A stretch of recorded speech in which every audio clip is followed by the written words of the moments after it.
Assalamualaikum warahmatullahi wabarakatuh.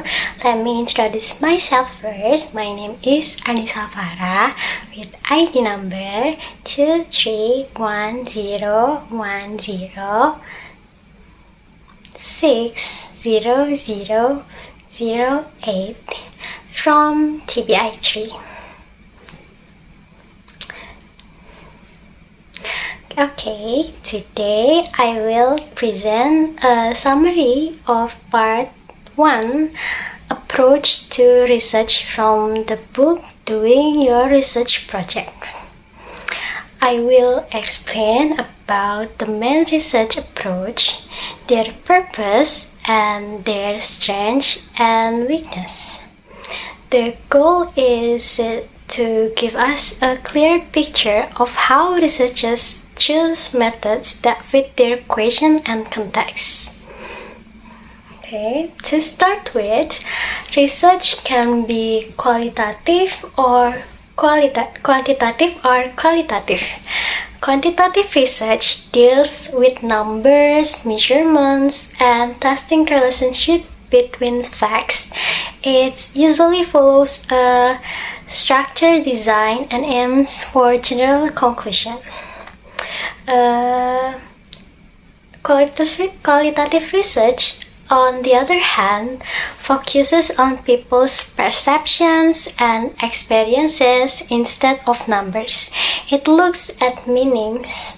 The questions are often broad at first and become sharper as the study progresses. Now let me go through some of the main approach. First is action research. This is when practitioners such as teachers or professionals study their own practice in order to make improvements. The process is classical or iterative. Researchers try something, evaluate it, and then adjust it again. The goal is not only to understand, but also to change things for the better. However, because this involves real people, ethical issues such as consent and confidentiality must be taken seriously. Second is case studies. Case studies explore on case in detail, perhaps an institution, an event, or even a single class.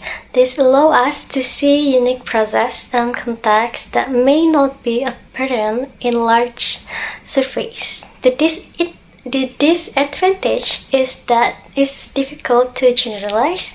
Some researchers prefer to use the term relatability rather than generalization, meaning that others in similar situations can still learn from it.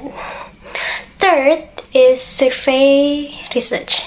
Surveys are probably the most familiar. They ask the same question to many people, either through questionnaires or interviews. The sample taken must truly represent many people.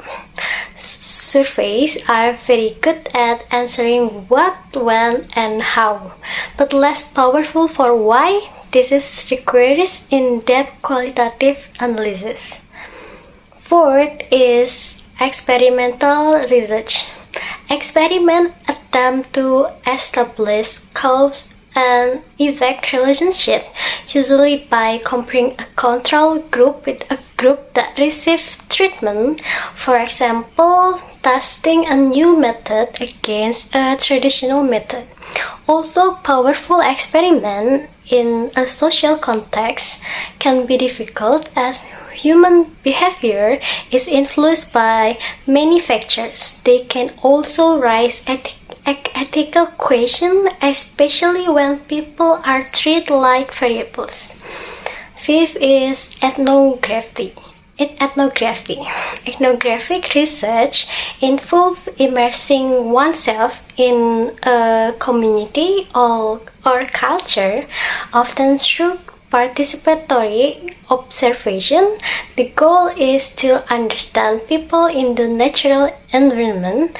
This provides depth and authentic insight, but it takes a long time and raises the question, does one group truly represent another? 6 is applied theory. This approach emerged because ideas developed directly from data. Researchers collect data, analyze it, then return to collect more data, and repeat this process until nothing new emerges.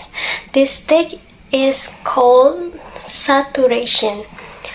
This process requires patience and skill, but the advantage is that the resulting theory is closely related to real situation. 7 is narrative inquiry. This approach focuses on people's stories. Stories can provide depth insight to a person's experiences, both personal and cultural. The researcher's task is to listen, understand, and then find patterns or themes in the stories. This approach is meaningful and very human, but it also requires trust, as people often share personal and sensitive parts of their lives. The point is, there is no single best approach. Each approach has its strengths and weakness, and each is suited to different types of questions. Sometimes researchers even combine methods, blending qualitative and quantitative techniques.